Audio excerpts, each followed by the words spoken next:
estableix la llei 6/2010, sotmetrem a votació la proposta de designació, com els deia, en primer lloc, de la candidatura del senyor Manel de la Vega Carrera.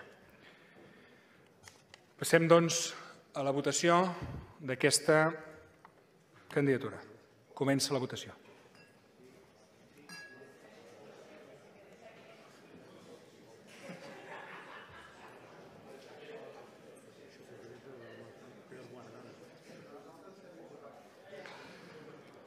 La candidatura del senyor de la Vega ha estat aprovada per 123 vots a favor, 1 en contra, 6 abstencions i un diputat o diputada presents que no han votat.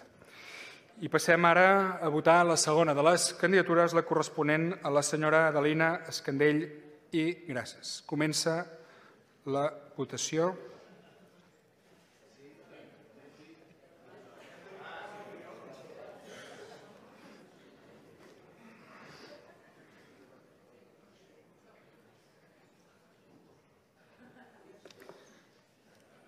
La candidatura de la senyora Escandell ha estat aprovada per 83 vots a favor, 1 en contra, 43 abstencions i 3 diputats o diputades presents que no han votat. Així doncs, queden ratificades les dues propostes de designació de senador i senadora en noms del senyor de la Vega, el senyor Manel de la Vega i la senyora Adelina Escandell.